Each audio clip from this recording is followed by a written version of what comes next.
apfunditse nuko Imana iramya upfundike uyu mugozi ndawupfundika fata n'umukasi iyi saha rero irambwira ngo bapfundure abantu aho mupfunditse aho bapfunditse hose Imana iki ni ikimenyetso cy'uko niwizera Imana wowe bazirikiye ahantu Imana igiye kukuzitura niwizera Imana igiye kukuzitura umurindi aririmba aravuga ngo uzaze guca umugozi uko mubona ndi kuzingura uyu mugozi urabona ni umweru ufite umusobanuro Imana irambwira ngo igiye guca umugozi woroshya ubuzima bwawe uko nkasi umugozi niko Imana igiye gukata umugozi woroshya ubuzima bwawe umurindi aririmba ngo uzaze uca umugozi uzamboshe umutima ngo nezerwe no kubohoka nkabona uko ngukorera wowe warubashe Imana yaragwikiye nawe mugiye gukubitwa inkoni z'akarwana kubera kurwanya abantu Imana iri gutuma by'ukuri iki Imana ishaka niba Imana igutumye vuga ibyo igutumye wijya kurwanya mwene so wijya kurwanya umuvandimwe wawe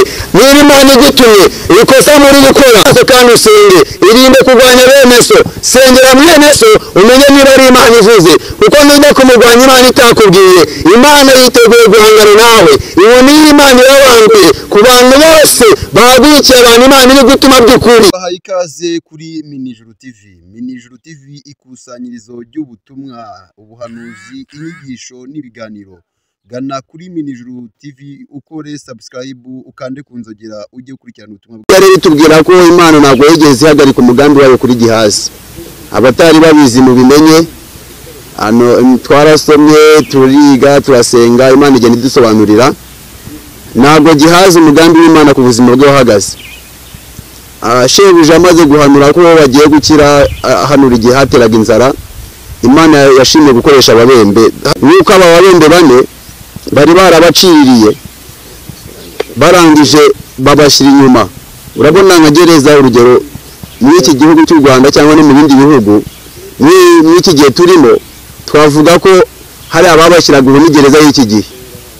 Ni gereza y'iki gihe bari abantu bafunzwe twabita nk'ababembe kuko hari ibyo bangizwa, hari ibyo bakoze bemera, hari ibyo bakoze muri make, hari ibyo itegeko ryabashinjije kandi kirabahama bituma bajya hari ahantu rero bitwa ababembe.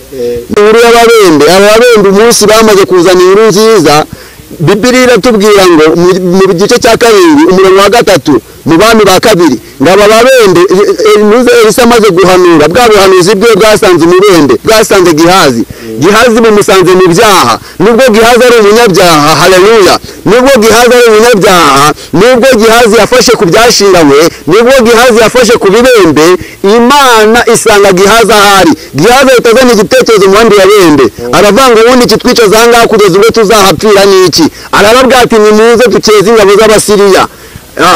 Bibiliya iratubwira ngo yarababwiye ngo baravuga bati nituguma ahangaha turapfa, nitugenda nabyo ni ugupfa, ati byose ni ugupfa no gupfa. Ariko ababembe ntabwo ari bo ubwabo bibwirije gukorera Imana, niyo yabasanze kugira ngo itabare Elisa mu gihe gikomeye nk'iki ngiki, mu gihe abantu bamaze kwica ubutumwa bwiza, mu gihe abantu batagishaka kuvuga Imana uko bikwiye. Hari abantu Imana igiye guhagurutsa, abantu batenzwe, abantu bafashwe nk'ibicibwa, Imana igiye kubahagurutsa. Batangariza amakuru ntabwo ngiye banenze, hari abatenzwe kandi Imana igiye guhagurutsa. Batengeye ubusa, batengeye ko bavuga ijambo ry'Imana uko riri. Abo ngabo Imana igiye kubahagurutsa kandi mutege amatwi mu byumve. Aba babembe Imana irabakoresha ubutwari. Ibwami inzara yarahageze aho umwami nawe ajya amahurunguru. Haleluya. Bibiliya iratubwira ngo inzara yateye kugeza aho umwami ajya amahurunguru. Imana irangije isanga ababembe aho bari bafungiye. Imaze kubasangayo bababembe Imana irahereza icyo kuvuga, ibagira inama. Barangije bavanga ubundi twebwe ikintu kitwicaza ahanga kugeza aho tuzahapfira n'iki. Ati nimuze dukeze ingabo z'Abasiriya, nituguma aha turapfa, nitujya ibwami turapfa, nitujya mu Basiriya ahari turakira ko ntabwo bari bazi mu Basiriya. Naho kumba Imana irafiteho umugambi. Bibiliya tubwira mu murongo wa 4 ngo nuko ngo Imana iratiza iki? Imana iratiza umurindi. Haleluya. Ijwi rimbwira riti hahigwa wihanganiye umugerageza, wireka kunkorera ngo nuko uri mu kigeragezo, ugomba kunkorera ukamvugira. Imana irambwira ngo nzagukoresha, isi yose izakumenya. ntabwo nari nakamenya ibi by'amacano kujya ku macano. Imana imbwira ko isi yose izamenya. Yari itubwira ko Imana ntabwo yigeze ihagarika umugambi wayo kuri Gihazi. Abatari babizi mu bimenye, ano twarasomye turiga turasenga, Imana igenda idusobanurira. Ntabwo Gihazi umugambi w'Imana ku buzima bwe wahagaze. Shebuja amaze guhanura ko bagiye gukira, hanura igihe hateraga inzara, Imana yashimye gukoresha ababembe. Nuko aba babembe bane bari barabaciriye, barangije babashyira inyuma. Urabona nka gereza, urugero muri iki gihugu cy'u Rwanda cyangwa no mu bindi bihugu, muri iki gihe turimo twavuga ko hari ababashyiraga ubu ni gereza y'iki gihe. Ni gereza y'iki gihe bari abantu bafunzwe twabita nk'ababembe, kuko hari ibyo bangizwa, hari ibyo bakoze bemera, hari ibyo bakoze muri make, hari ibyo itegeko ryabashinjije kandi kirabahama, bituma bajya hari ahantu rero bitwa ababembe. Ababembe umunsi bamaze kuzana inkuru nziza, Bibiliya iratubwira ngo mu gice cya 2 umurongo wa 3 mu bami ba 2 ngo aba babembe Elisa amaze guhanura bwa buhanuzi bwe bwasanze umubembe, bwasanze Gihazi bumusanze mu byaha. Nubwo Gihazi ari umunyabyaha, haleluya, nubwo Gihazi ari umunyabyaha, nubwo Gihazi yafashe ku byashinganywe, nubwo Gihazi yafashe ku bibembe, Imana isanga Gihazi ahari. Gihazi yatazanye igitekerezo mu bandi babembe, aravanga ubundi kitwicaza ahangaha kugeza ubwo tuzahapfira n'iki. Arababwira ati nimuze dukeze ingabo z'Abasiriya. Bibiliya iratubwira ngo yarababwiye ngo baravuganye baravuga bati nituguma ahangaha turapfa, nitugenda nabyo ni ugupfa, ati byose ni ugupfa no gupfa. Ariko aba babembe ntabwo ari bo ubwabo bibwirije gukora, Imana niyo yabasanze kugira ngo itabare Elisa mu gihe gikomeye n'iki ngiki, mu gihe abantu bamaze kwica ubutumwa bwiza, mu gihe abantu batagishaka kuvuga Imana uko bikwiye. Hari abantu Imana igiye guhagurutsa, abantu batenzwe, abantu bafashwe nk'ibicibwa, Imana igiye kubahagurutsa. Batangariza amakuru ntabwo ngiye banenze, hari abatenzwe kandi Imana igiye guhagurutsa. Batengeye ubusa, batengeye ko bavuga ijambo ry'Imana uko riri. Abo ngabo Imana igiye kubahagurutsa, kandi mutega amatwi mu byumve. Aba babembe Imana irabakoresha, bakoresha ubutwari. Ibwami inzara yari yarahageze, aho umwami nawe ajya amahurunguru, haleluya. Bibiliya iratubwira ngo inzara yateye kugeza aho umwami ajya iki amahurunguru. Imana irangije isanga ababembe aho bari bafungiye. Imaze kubasangayo bababembe, Imana irahereza icyo kuvuga, ibagira inama. Barangije bavanga ubundi twebwe ikintu kitwicaza ahanga kugeza aho tuzahapfira n'iki. Ati nimuze dukeze ingabo z'Abasiriya, nituguma aha turapfa, nitujya ibwami turapfa, nitujya mu Basiriya ahari turakira, kuko ntabwo bari bazi mu Basiriya. Naho kumva Imana irafiteho umugambi. Bibiliya itubwira mu murongo wa 4 ngo nuko ngo Imana iratiza iki? Imana iratiza umurindi, haleluya. Abacamanza igice cyaho cya mbere umurongo wa 1 hatubwira bite? Haratubwira ngo Abayuda n'Abisimiyoni banesha umwami w'Abanyakanani. Abayuda n'Abisimiyoni banesha umwami w'iki w'Abanyakanani. Yesu amaze gupfa, Abisirayeli babaza Uwiteka bati, muri twe ninde uzabaza gutera Abanyakanani kubagwanya? Ni ikibazo. Yosuwa yari amaze gupfa, intwari y'Abayuda yari imaze gupfa, uwo bari bishingikirije, uwo bumvaga n'Imana ivugira muri we yari amaze gupfa. Abisirayeli bibajije ikibazo, mbese Yosuwa umuntu w'Imana, Yosuwa umugaragu w'Imana kapfuye, ntabwo bigeze bajya mu bapfumu, ntabwo bigeze bitotomba, ahubwo baragiye batera ivi, baragiye bapfukama imbere y'Imana, barangije barasenga, baravuga ngo mbese Yosuwa twemeraga, Yosuwa avuganaga nawe kamaze gupfa, haleluya, turabaho dute? Abisirayeli mwibuke ko batizaga Abanyekanani, kubera ko Abanyekanani bari bafite imbaraga, bari bahagarariwe n'umugabo. Bibiliya itubwira uyu mugabo uko Bibiliya imwita ngo ni Adoni Bezeki. Uyu Adoni Bezeki yari umwami, yari umugabo ukomeye, yari umuntu ufite imbaraga, yari yarazengereje Abayuda, yari yarazengereje na Yesu ubwiwe, Yesu amaze gupfa Abisirayeli baribaza ngo ko Joshua apfuye twebwe turasigaye dute ku muhanuzi w'Imana apfuye turabaho dute barangije baravuga ngo Imana yasengaga Imana yaduhamagariraga reka twegere Uwiteka barangije bafata umwanzuro haleluya ubwo baravuga ati Yesu abaturebereraga Yesu abariyo perezanta ubwo yitabye Imana ubwo avuye mu mubiri ubwo dukuwemo reka twegere Imana dusenge barangije begera Imana barasenga haleluya bamaze gusenga Imana iri mu ijuru Bibiliya tubwira ngo barangije barareba baravuga ngo nta kuntu tuzanesha abantu nta kuntu tuzabona iki gihugu barangije begera bagenzi babo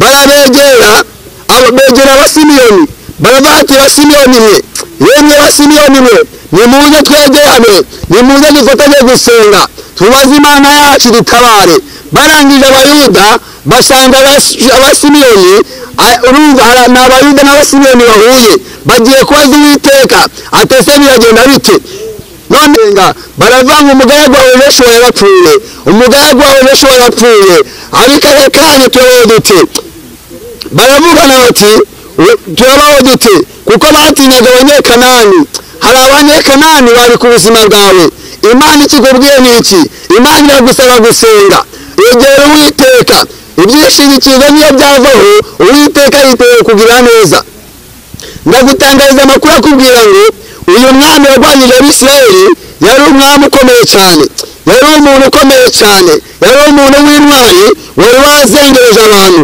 uyu nguyu Adonibezeki yari yarabazengereje Bibiliya itubwira ngo iki Bibiliya itubwira ngo abami 70 bose ngo baciwe amano bacibwa n'ibikumwe kubera uriya mwami abacamano n'ibikumwe abami 70 Bibiliya itubwira ko aba bami ngo bajyaga barira munsi y'ameza y'uyu mugabo urumva ko uyu mugabo yari akomeye umuntu wafataga abami 70 bakarira munsi y'ibirenge bye ndashaka kubwira ngo iyi saha Imana yantumye ngo mubwire ngo abagushize munsi y'ibirenge byabo Imana igiye kugukuramo ikuzamuye kubera ko Imana igufiteho umugambi nubwo Yoshua kurwaniraga yapfuye senga Uwiteka yiteye gutabara batuhagize n'ijambo ry'Imana bafatanyije n'aba ngaba Basimiyoni noneho barababwira ngo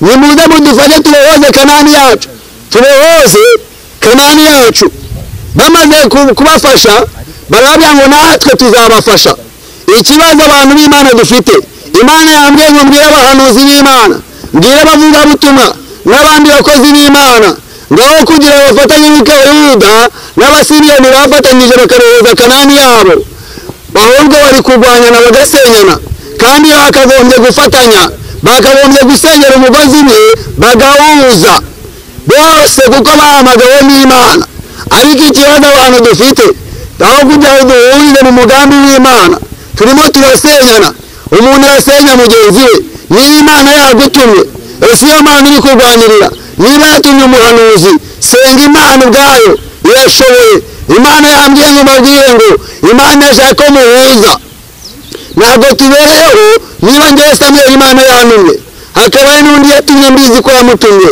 ngo nuko ndusha amavuta ni ukubera iki ngiye kumurwanya ahubwo dushyigikirane Bibiliya tubwira ngo abanyekanani bafashije Abishimayeli bafashije Abayuda babafasha kurwanya Abasimiyoni barabafasha kurwanya abanyekanani Bibiliya irangije tubwira ngo Imana ibagabiza Abayuda tugiye gusoza we nuko uyu Adonibezeki baramurwanya kugeza aho bamwirukanganye ku murongo wa 5 ngo baramusanga basanga Adonibezeki